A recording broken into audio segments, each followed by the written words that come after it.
विचार चल रहा था कि तद विद्धि यहां पर प्रयोग कर दिया, उपदेक्षन्ति पर चल रहा था ना। कैसे प्रयोग कर दिया इन्होंने, उपदेक्षाम क्यों नहीं बोला? क्योंकि वहां तद विद्धि करके बोल दिया, इसलिए ते कर तुभ्यम ही करना पड़ेगा कि विद्धि मध्यम पुरुष है, तुम जानो उसको।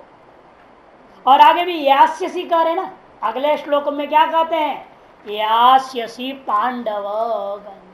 वह भी मध्यम पुरुष प्रयोग रहे हैं, तुम मैंने अर्जुन के लिए बोल रहे हैं ना। फिर जब अर्जुन के लिए बोल रहे हैं तो उपदेक्षाम होना चाहिए। तो पूर्व पक्ष जो था बिल्कुल सही था। मैं तुमको कहूंगा 7वें अध्याय में तो बोलने वाले भी हैं, है ना, ज्ञानम तेहम सविज्ञानम इदम वक्ष्याम शेषतः, कहने वाले भी हैं। इसलिए उपदेक्षाम होना ठीक बनता है। मैं तुमको उपदेश दूंगा, तुम जानो, मैं तुम्हें उसको उपदेश दूंगा, ऐसा अर्थ होना चाहिए, है कि नहीं? लेकिन उस पूर्व पक्ष तो ठीक कह रहा है, किंतु अंतर क्या है? यहां तुम आचार्यों से जानो, मैं जो उपदेश दूंगा वो अलग है, वो बात अलग चीज है। तुम आचार्यों से जानना कि श्रुति दो प्रकार की है। बहुभ्य श्रोतव्यम बहुधा श्रुति कहती है, बहुभ्य श्रोतव्यम बहुधा, इसलिए बहुवचन है। ज्ञानिनः तत्वदर्शिनः, एक गुरु से नहीं सुनना है, बहुत गुरुओं से सुनना पड़ेगा वेदांत। एक गुरु से सुनने से काम चलता नहीं, और एक जन्म सुनने से काम चलता नहीं, अनेक जन्म सुनना पड़ता है। इसे भगवान ने पहले क्या, ददामि बुद्धि योगम तम, ददामि कर्म योगम तम नहीं कहा, तुमको ज्ञान योग दोबारा देता हूं। उसी ज्ञान से तो रसमन छोड़ देता दोबारा। जो ज्ञान अभ्यास में पूर्व जन्म में किया वही ज्ञान अभ्यास तुमको दोबारा जोड़ देता हूं। इसमें ज्ञान भी हम एक आचार्य से, एक गुरु से सुनने से काम चलता नहीं है वेदांत को। पहला जन्म में 10 गुरु से सुन लिया, दूसरे जन्म में और 10 गुरु से सुनना पड़ेगा, तब धीरे धीरे पचता है वेदांत। शुरू में हम लोगों को जैसा दिमाग में निष्ठा है जगत में, तो जगत को ही हम ब्रह्म मान के चलेंगे। शुरू शुरू में यही चलता है, ये जगत भी ब्रह्म है, सर्वम ब्रह्म मान लो, क्या दिक्कत है? वो स्टेज है। फिर वो एक जन्म ऐसे बीता, चिंतन वैसे चलते चलते अंतःकरण शुद्धि होती जाती है, लेकिन उसमें उसको अपने आप अतृप्ति होगी ऑटोमेटिक, स्वाभाविक। कि मिथ्या वस्तु को ब्रह्म समझना, ब्रह्म को मिथ्या समझना दोनों ही गलत है। मिथ्या वस्तु को ब्रह्म समझना भी गलत है, और ब्रह्म को मिथ्या समझना भी गलत है। ब्रह्म को सत्य समझो, मिथ्या वस्तु को मिथ्या समझो, यही सत्य। इन्हें स्थिति आने में कई जन्म लग जाएगा, अनेक जन्म संसित विश्रे का होगा। इसलिए यहाँ भगवान ने ज्ञानिनः तत्दर्शिनः बहुवचन प्रयोग कर दिया है। अनेक आचार्यों से सुनो, सुनते सुनते सुनते सुनते अंत मेरे जैसे तेरे को आचार्य मिलेगा, ऐसे भगवान अंत में है। बहुभ्य श्रोतव्यम बहुधा, और न्याय भी है, ये लौकिक न्याय भी इसी प्रकार का बना हुआ है। न्यायाच्छ इसी के आधार बहुवचन यदि प्रयोग हुआ, लेकिन दूसरा श्रुति क्या है? श्रोत्रियम ब्रह्मनिष्ठम गुरुम, एक वचन है सब जगह। और इसके अंदर श्रुतियां अन्य भी है हमारे पास, जो साफ क्या कहती है वो श्रुति। हाँ, एक वचनांत की श्रुति ऐसी है, उत्सीदेद एकमेव सद्गुरुम ब्रह्मवित्तमम, उत्सीदेद एकमेव सद्गुरुम ब्रह्मवित्तमम, एक कहती है श्रुति। से ब्रह्मवित्तम सद्गुरु होता है। गुरु तो अनेक है, आचार्य अनेक है, लेकिन ब्रह्मवित्त भी अनेक है। अनेक ब्रह्मवित्तों में श्रेष्ठ 2 लोग हैं तो ब्रह्मवित्तर हो जाएंगे। अनेकों में एक जो श्रेष्ठतम है वो ब्रह्मवित्तम, वो ब्रह्मवित्तम ही सद्गुरु होता है, जो कि वह जिस जन्म में आपको मोक्ष होना है उसी जन्म में अंत में मिलने वाला जो गुरु है वो ब्रह्मवित्तम गुरु होता है। जिस जन्म में मोक्ष गारंटीड, प्रारब्ध कर्म में निश्चय हो गया है, इसका जन्म गए में इसी जन्म इसको ज्ञान का साक्षात्कार होना है, ब्रह्म का साक्षात्कार मोक्ष होना है, ऐसा जिसके प्रारब्ध कर्म में निश्चय है वह अंतिम जो जन्म है उसी में वह सदगुरु की प्राप्ति होती है। उससे पूर्व में अनेकों जन्मों तक अनेकों गुरुओं से, अनेकों आचार्यों से हमें इस वेदांत को अभ्यास करते रहना है। इसलिए यहाँ जानकर बहुवचन भी प्रयोग हुआ है। अतः उपदेक्षन्ति गलत नहीं है, उपदेक्षा बनाने की जरूरत नहीं है। ये सामान्य वचन है। तुमको शुरू में यह वेदांत अनेकों आचार्यों से जानना पड़ेगा। जब अनेकों आचार्यों से जान के धीरे धीरे पचते पचते पचते पचते अंतिम स्थिति में भगवान कहेंगे मेरे जैसे तुमको मिलेंगे। तब 7वें अध्याय में से जान कहेंगे अहम सविज्ञानम ज्ञानम उपदेश, तब उपदेश देगा। इस तरह से इसका समन्वय करना है, तब जाके दोनों श्रुतियों का विरोध भी खत्म हो जाता है। नहीं तो एक बहुवचन श्रुति भी है और एक वचन श्रुति भी है। ये पता नहीं है, लिखाया है कहाँ का मालूम नहीं। इतना ही है, उत्सीदे एकम एव सद्गुरुम ब्रह्मवित्तमम इति श्रुत्यंतराच्च, ऐसा हमको लिखा है। दो श्रुति लिखाया, एक तो वो है जो मुंडक का ही है, श्रोत्रम ब्रह्मिष्टम गुरुम एव अभिगच्छेत्, एक वचनांत ही वो, और दूसरा ये एक वचन श्रुतियां, बहुवचन श्रुति हो गया, बहुभ्या श्रोतव्यम बहुधा, बहुत प्रकार से और बहुत लोगों से सुनते रहना पड़ता है। तब जाके धीरे धीरे आपका बुद्ध जीव का जो जीवात्मा जो मुमुक्षु है उसका ज्ञान वृद्धि होगी धीरे धीरे धीरे धीरे, और अजातवाद की ओर सम्यक जब स्थिति आ जाती है तब अंतिम उपदेश तत्वमसि उसको लागू होता है। उससे पहले लाखों बार सुनते रह जाते तत्वमसि, असर कुछ नहीं पड़ता है। अभी बाकी है ना, ब्रह्मवित्तम अभी मिला नहीं है, कारण अपने खुद का अंतःकरण शुद्धि अभी उतनी नहीं है। ये इसका समाधान है। चलिए, तदे तद विशिष्टं ज्ञानम तर्हि केन प्राप्यते इति उच्यते।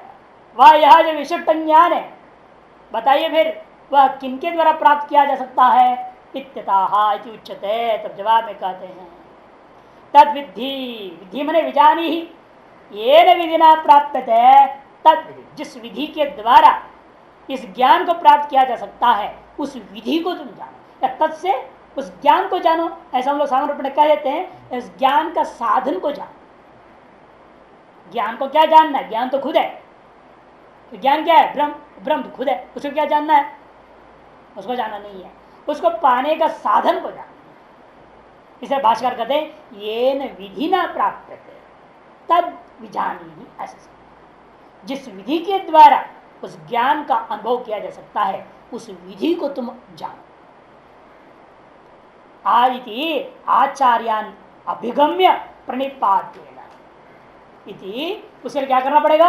आचार्यान अभिगम्य। देखो आचार्यान बहुवचन, आचार्यों के पास जाकर अभिगम्य प्रणिपातेन प्रकर्षेण नीचैहि पतनम इति प्रणिपाता। उपसर्ग कर दिया प्रकर्षेण, नी उपसर्ग करते हैं नीचैहि पतनम मने पतनम इति प्रणिपाता। प्रकृष्ट रूपेण अपने अहंता ममता आदि को त्याग करके नीच भाव से अपने आप को क्षुद्र समझता हुआ प्रणाम करना है, उसका नाम प्रणिपात है। दीर्घ नमस्कार, साष्टांग नमस्कार को दीर्घ से नमस्कार कर, दंडवत नमस्कार दीर्घ नमस्कार। तेन प्रणिपातेन तृतीया, एक साधन। कथम बंधा कथम मोक्ष, इधर भी प्रणिपात को दीर्घ नमस्कार ही बोल रहे हैं। हाँ, अंत में अर्थ वही अर्थ करेंगे, अंत में वो अर्थ करेंगे, लेकिन वो किस प्रकार से होना चाहिए दीर्घ प्रणिपात, उसका पीछे क्या ढोंग नहीं होना। नहीं तो सीधा कर से भाषकर से प्रणिपात दीर्घ नमस्कार सीधा बोलते, नहीं उपसर्गों का भी अर्थ विशेषण कथन कर रहे हैं, अन्यत्र नहीं बोलते इतना जितना यहाँ बता रहे। कारण क्या, लोग तो साष्टांग नमस्कार करते ही हैं, परंपरा रही अनादिकाल से। कान पकड़ को, दंड पकड़ को, और धोती को बांधना है अलग से, जो त्रिवस्त्र उसको बांधना पड़ता है अलग ढंग से, अलग ढंग होता है उसका, उसी से पहचान लेगा ब्राह्मण किस गोत्र का कैसा आदमी है, उसको बांधने के तरीके से मालूम हो जाता है। फिर कान पकड़ेंगे, अपने सारा कुल परंपरा बोलेंगे, सारा प्रवर सब सुनाएंगे, ऐसा जो मैं आपको दंडक मारता हूँ, ये तो परंपरा है। आदमी हर आदमी चाहे अंदर श्रद्धा हो, भक्ति हो, छल कपट करने आया, दगाबाजी करने, ठगने आया, किस लिए भी आया, सब करते ही हैं। अनादिकालीन परंपरा है सनातन धर्म का। हाँ, अभिवादन नमस्कार, दीर्घ नमस्कार तो हमारे सनातन धर्म की परंपरा के अंदर सामान्य बात है, इसे वो सामान्य ध्यान नहीं लेना है हमें। इसलिए भाष्यकर जान करके प्रकर्ष ने नीचे ही अर्थ किया। तेन कथम, और परिप्रश्न की व्याख्या कर रहे थे। परिप्रश्न का मतलब क्या? कहते कथम बंध कथम मोक्ष, का विद्या का च विद्या इति परिप्रश्नेन।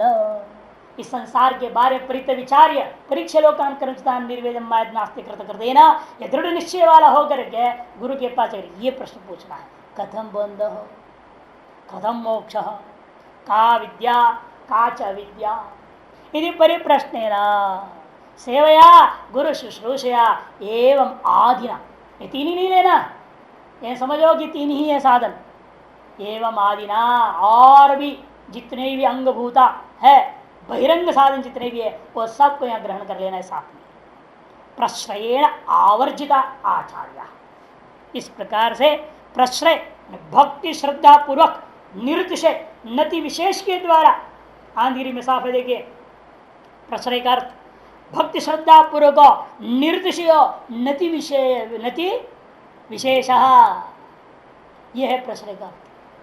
श्रद्धा और भक्ति पूर्वक निर्दिशय नति विशेष, प्रणाम विशेष, नमस्कार, ऐसा नाम प्रश्रय। उसके द्वारा आवर्जित मैंने वशीभूत कर लिया आपने, किसको? गुरु को अपने वश कर लेना। गुरु को वश करने का मतलब गुरु की कृपा को बहाने योग्य बना देना है, ऐसा व्यवहार जिसे गुरु की कृपा बहने लग जाए, उसको कहते हैं आवर्जिता आचार्य। आवर्जिता ने प्रसादिता गुरवो ज्ञानिनः, जब प्रसन्न कर दिया गया, आवर्जित का अर्थ भाषा दृष्टि करते हैं प्रसादिता, प्रसन्न कर दिए जाने पर और गुरुओं के मुख से ज्ञान अपने आप प्रवाह होने लगता है, ज्ञान प्रवाह होती है, गंगा जैसे धारा चलने लगती है ज्ञान धारा उनके मुख से।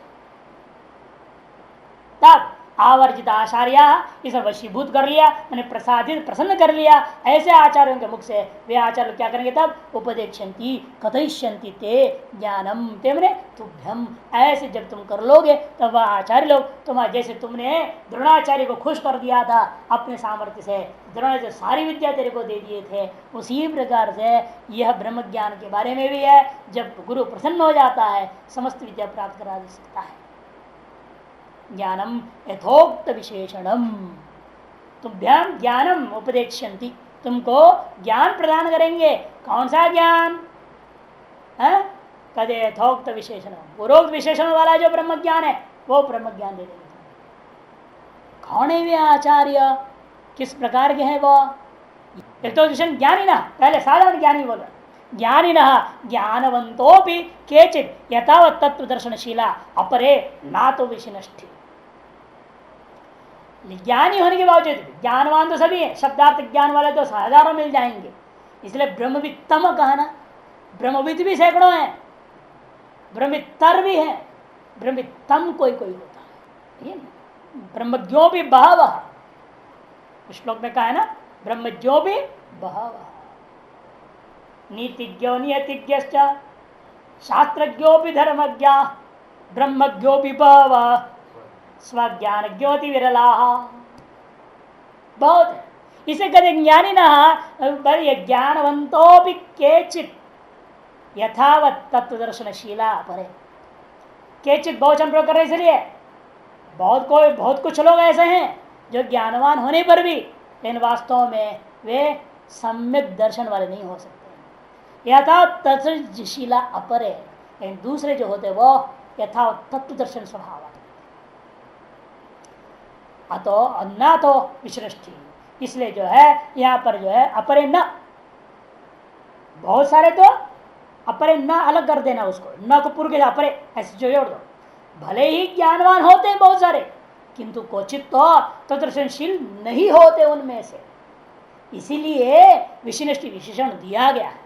अतो विशिष्टि तत्वदर्शी भी थी, न पूर्वान्वयी है, अपरे न केचित ज्ञानवंतोपि तेषां मध्ये अपरे यथावत दृशीला न भवन्ति, अतः विशिष्टि, इसलिए यह विशेषण देकर विशेषित कर दिया ज्ञान शब्द को तत्वदर्शिन इति।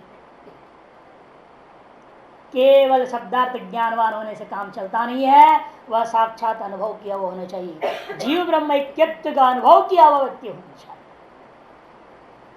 ऐसा तत्वदर्शी जो उपदेश देगा तभी वो ब्रह्म अनुभव में आता है, और वो ऐसा जो मिलेगा वो अंतिम जन्म में मिलेगा। अब क्या पता किसका अंतिम जन्म है या नहीं है, है, उसके आधार पर निर्भर होता है। उसके अंतर्गत शुद्धि, उसका तत्वेचन, सामर्थ्य सब पर निर्भर है। ज्ञान वो तो षट संपत्ति से ही मालूम हो जाता है ना। जो साधन चतुष्ट है किसके अंदर कितना है उतने से ही मालूम हो जाएगा वह इसका अपना अंतिम जन्म है या नहीं है। इस साधन चतुष्ट में ही कमजोरी रह गई है, कमी रह गई है। अब विभिन्न प्रकार की कामनाएं वासनाएं जग रहे हैं, ये चाहिए वो चाहिए वो चाहिए वो चाहिए, चल रहा है अंदर में पेट में है। फिर ऐसे आदमी को अपने आप समझ लेना चाहिए अभी हमारा अंतिम जन्म नहीं है, और उस हिसाब से अपनी तैयारी अगले जन्म के लिए कर लेना। तो अगले जन्म फिर यथाशीघ्र हम वेदांत में आ जाए और वैराग्य भी विवेक भी सब कुछ सम्यक हो गए। उसके लिए जो जरूरत है जब तक ध्यान भजन उपासना पूरी करनी चाहिए इस जन्म है नहीं। यदि इच्छा लाभ में संतुष्ट भी नहीं घट रही है नहीं, उसमें भी परेशानी है देखने को मिलता है। आकाश वृत्ति नहीं हो रही तो अजगर वृत्ति कहाँ से होनी है। सब व्यवस्थित गाड़ी चाहिए ना हमें, सब कुछ व्यवस्थित चलनी चाहिए। इसलिए एक ड्राइवर था बहुत बढ़िया बोलता था, हमको उसकी अच्छी बात लगी। कार ड्राइवर था मंडलेश्वर में। जब भी कोई कुछ दो आदमी बुला लेता ना, भाई आप इधर आओ, कोई दूसरा इधर आओ बुलाता है तो क्या कहता था, व्यवस्था का सवाल है महाराज, व्यवस्था का सवाल है। वो बड़े हैं, वो बुला है ना, पहले मुझे वहां जाना पड़ेगा, आप छोटे हैं बाद में आपके पास आऊंगा, कि व्यवस्था का सवाल है। नहीं तो मेरी नौकरी जाएगी, मैं तेरे पीछे, तुम भले मेरे को अच्छे लगते हो, प्रेम है सब कुछ है, उठते बैठते हैं, वो तो बड़े हैं जो दूर से खड़ा करते हैं मेरे को, मर्यादा नहीं इज्जत नहीं कुछ नहीं है, ऐसे बोलते हैं। आवाज आओ जी बैठिए जी बोलते हो तो बड़ा हमारे आपको बहुत घनिष्ठता है, लेकिन फिर भी मैं आपके अस्पताल नहीं आ सकता बुलाने पर भी, कि व्यवस्था का सवाल है, नौकरी का सवाल है। सारी दुनिया व्यवस्था के सवाल में खड़ा हुआ है, व्यवस्था के अधीन सारी चीज व्यवस्थित है। क्वचित अव्यवस्था हो जाए तो सब दिमाग खराब हो जाता है, सारा घर गुस्सा आ जाता है, सारा घर सर के ऊपर, कहते हैं ना इसे, सारा घर सर के ऊपर ले लेते लोग, इतनी क्रोध आ जाती कि व्यवस्था है। तो ऐसा कब तक झलेगा जिंदगी। हाँ, मोक्ष चाहते हैं इन सब से परे होना पड़ता है, अव्यवस्था में जीना पड़ता है, अव्यवस्था में जियो। और इधर चाला संतुष्ट करने के लिए जैसा मिला वैसा, एडजस्टिंग नेचर होना बहुत जरूरी है। इसलिए एडजस्टिंग नेचर बोलते हैं ना इसको, जैसा स्थिति वैसा ढल जाना, वैसे ही ढल जाओ, स्थिति के अनुसार ढल के काम चला। क्या करें जब चारों तरफ रजगुणी तमोगुणी है तो क्या करोगे, उसके अनुसार आपको ढलना पड़ेगा। अपनी सुरक्षा कवच बनाओ, अपने कवच बना के अपना बैठो, और कोई रास्ता है। आप चाहेंगे सब सात्विक जब होंगे तब मैं सात्विक साधना करूंगा, फिर जब गंगा जी गर्म होंगे तब नहाऊंगा, ऐसे बात कर रहे हो आप। न कभी सभी सात्विक होने वाले, न तेरा साधना ही होएगा जिंदगी में, ऐसा तो होगा नहीं।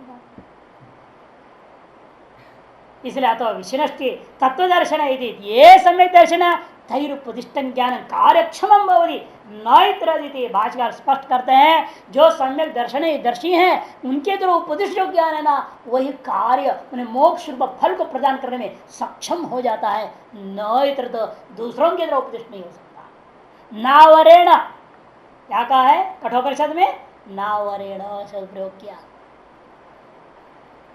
दूसरे छोटे मोटे लोगों के द्वारा कहने पर ये पकने वाला नहीं है, पचने वाला नहीं है।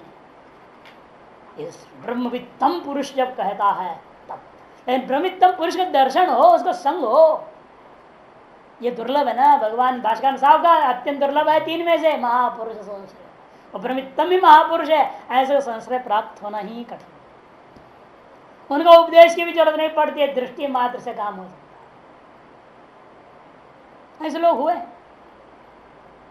जो स्थिति में है, यदि आप योग्य हैं, आपका अंतरण शुद्ध है, उनके सामने बैठते ही सारा काम हो जाता है, सब संशय दूर, सारे प्रश्नों के जवाब। अभी छोटे महाराज जी को देखा, रामान जी महाराज जी को देखा, लोग पूछते थे, मेरे को हंसी आती, क्या पूछ रहा है, इसका मतलब है बहुत ही जड़ बुद्धि वाला है, इसलिए उसको रिफ्लेक्शन ही नहीं हो रही सामने। सामने बैठा कौन है और उसे पूछ रहा है, पूछने की जरूरत क्या है उनके सामने। ऐसा दिव्य दर्पण है, तुम्हारा चेहरा साफ दिखेगा, तुम शुद्ध हो तब तो। मलिन पुरुष को नहीं दिखता, वो तो प्रश्न पूछेगा।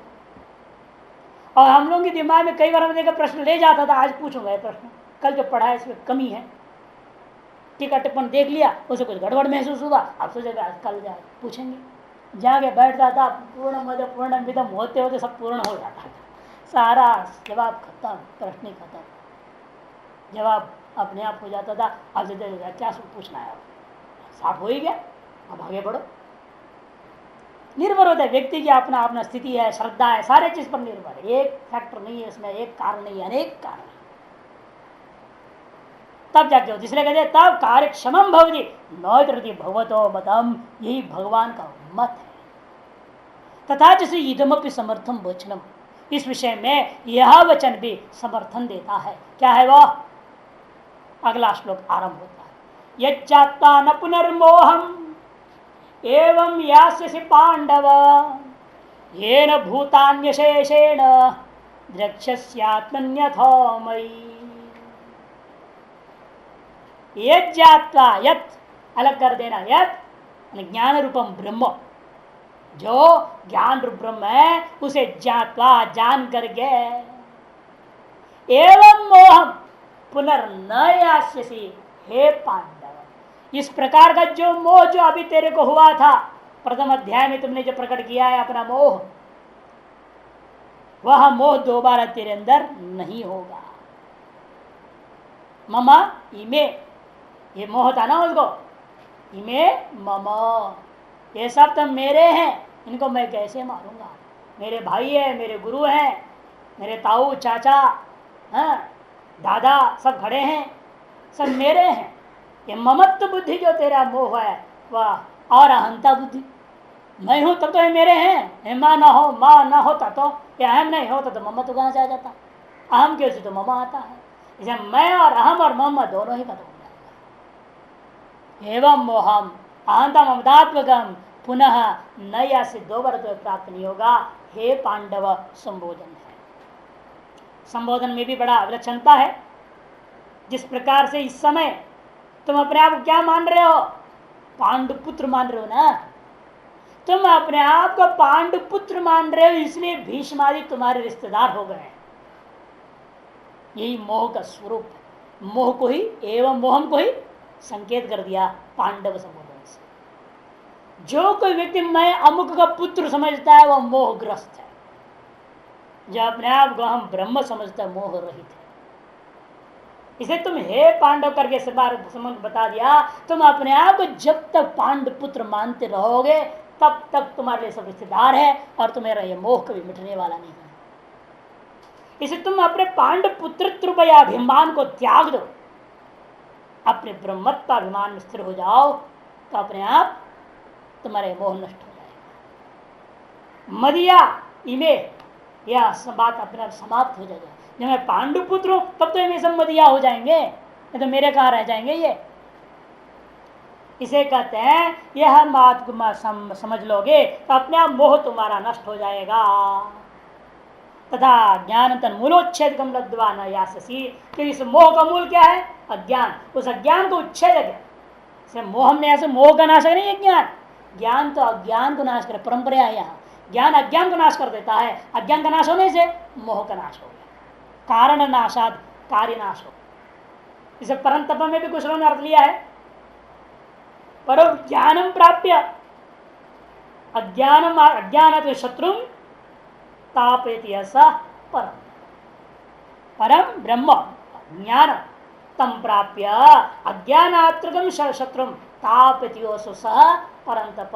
ऐसे पूर्व श्लोक में, पूर्व से पहला श्लोक में 33 में था ना परंतप, वहां यह अर्थ भी लिया गया है। ये न भूतानि अशेषेण, ये न भूतानि अशेषेण, जिनके जिस ज्ञान के द्वारा समस्त भूतों को आत्म ही द्रक्षसी, अपने प्रत्यगात्मा में ही तुम देखोगे। अथो मई, और मुझ में भी, अथो अपि अर्थ में, अथो का अर्थ अपि, अबे है अथो, और मुझ में भी देखोगे। ऐसे कैसे होगा? सारा संसार मैं अपने में देखूंगा और आप भगवान में भी देखूंगा, दोनों में कैसे देख सकता हूं संसार को?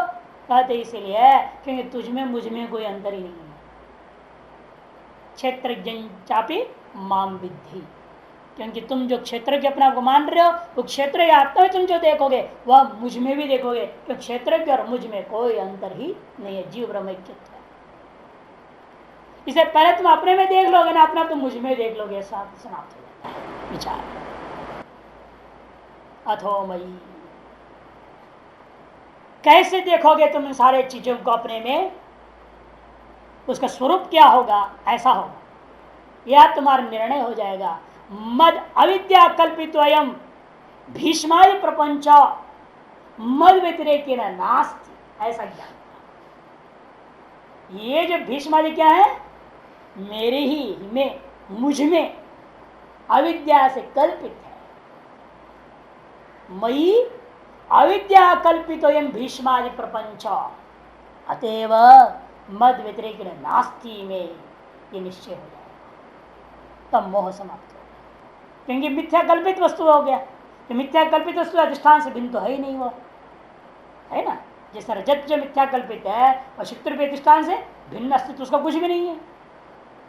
अतः उनका नाश क्या है, उनको मारना क्या चीज है, रजत को नाश करना क्या चीज है, शुक्ति को जानने के अलावा और कुछ नहीं है।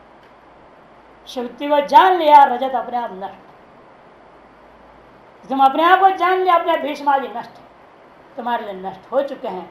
उन्हें कि हम निमित्त मात्र भवसवसा छिन्न, आगे कहेंगे इसे मिथ्या है, ऐसा स्वरूप ज्ञान के द्वारा यह सब नष्ट प्राय ही है। इसे बाह्य व्यवहार में दिखता हुआ उस चीज को नष्ट करने में कोई पाप भी नहीं है। द्रक्ष्यसि आत्मनि अथोमयि।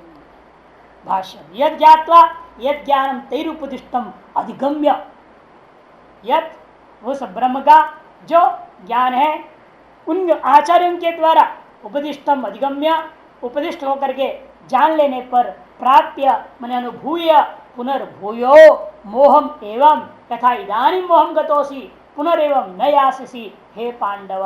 जिस पर पुनः मैंने भूया मैंने दोबारा एवं मोहम की व्याख्या कर रहे हैं, जिस प्रकार से इदानी मोहम गतोसी, जिस पर इस समय तुम मोह को प्राप्त हुए हो, उस प्रकार का मोह को दोबारा तुम प्राप्त नहीं होगे हे पांडव।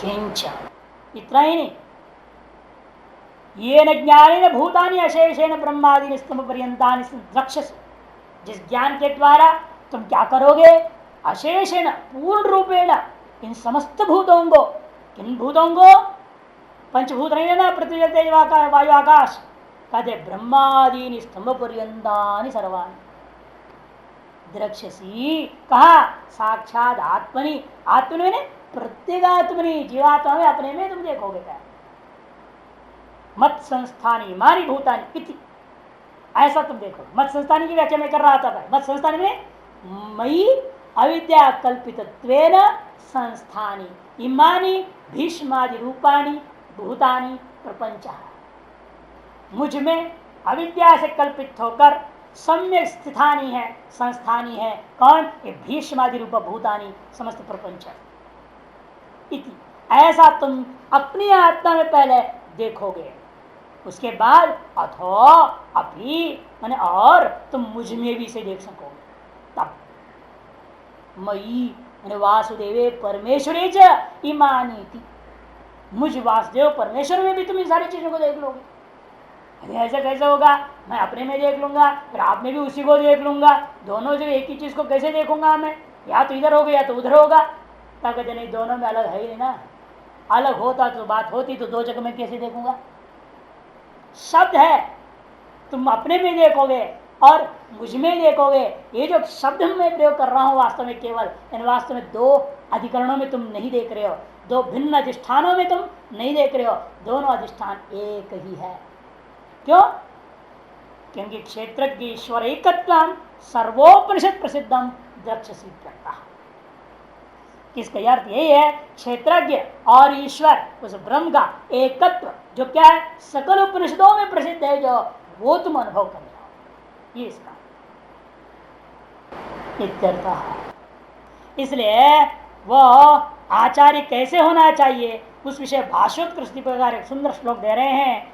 ज्ञान को उपदेश देने वालों का पद वाक्य प्रमाण सम्यक तत्व विलोकी भी उक्ता ज्ञान भवे कार्यम नान्य रीति हरेर मतम, ये हरि का मत।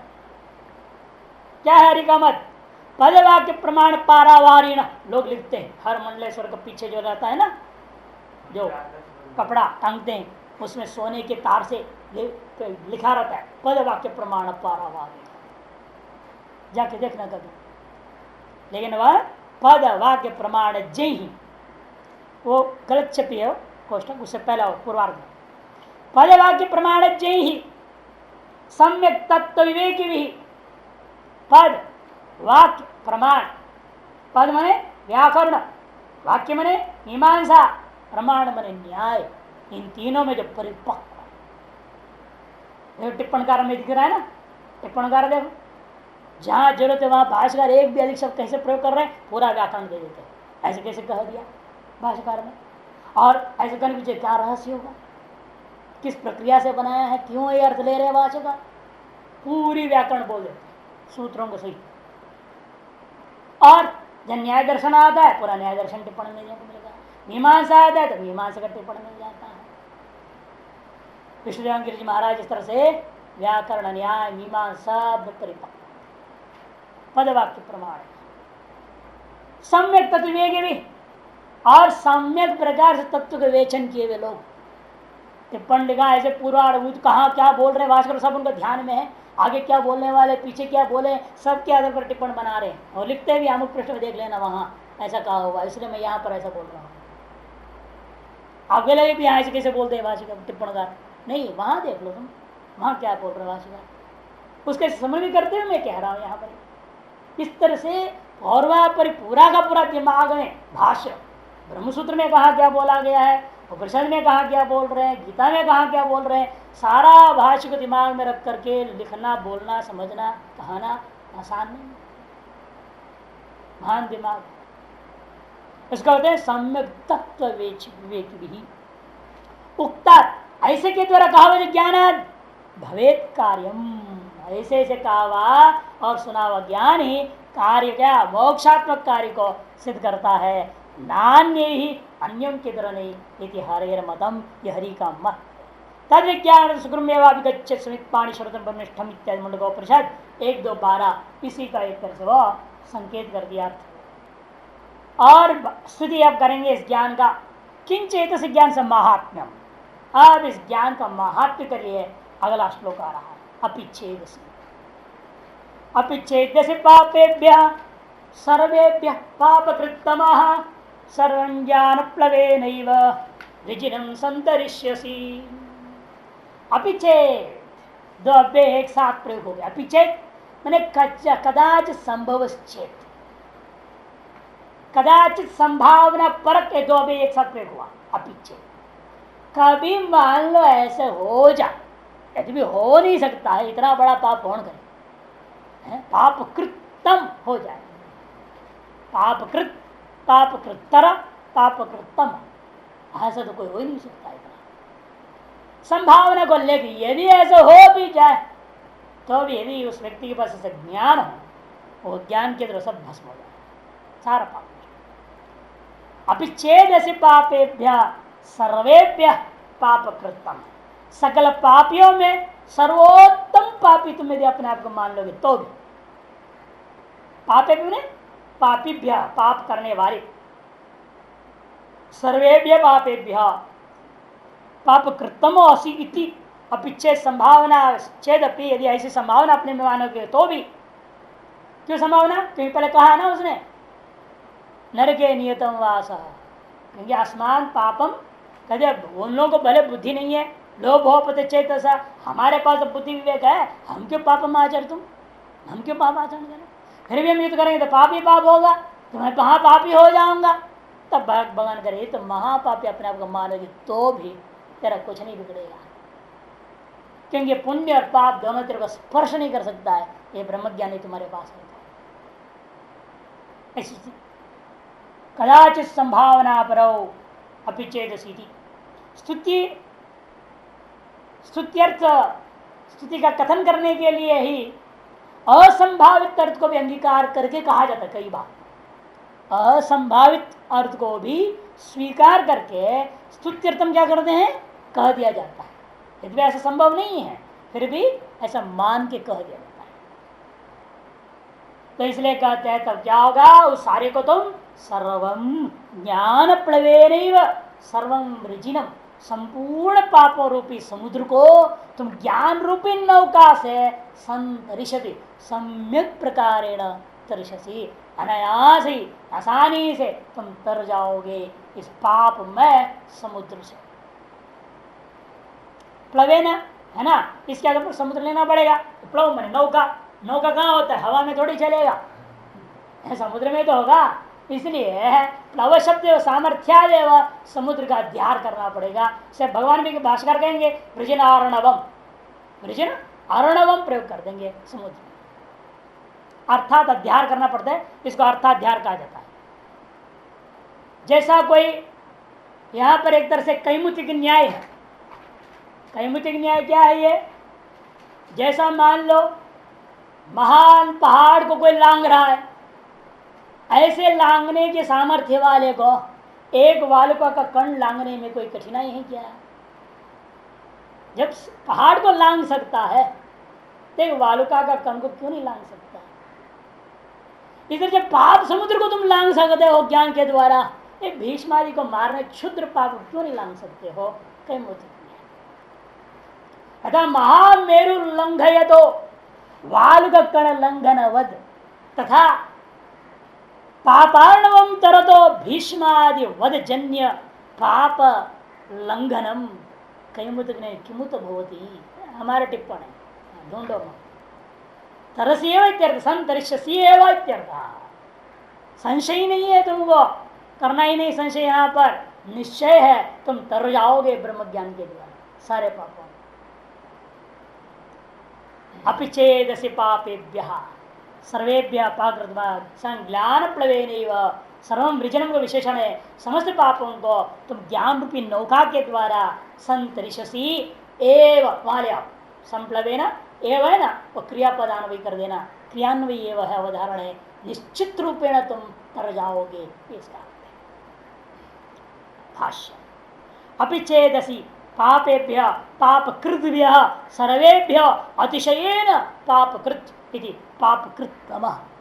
पापकृतम क्या कर रहे हैं, पापेभ्य पापकृद्भ्य, पाप करने वालों में से, सभीयों में से, सर्वे अतिशयेन आत्यंतिक पाप करने वाला, जिसके पाप की पराकाष्ठा, ऐसा जो पापकृत है, पाप करने वाले का नाम पापकृतम हो जाता है।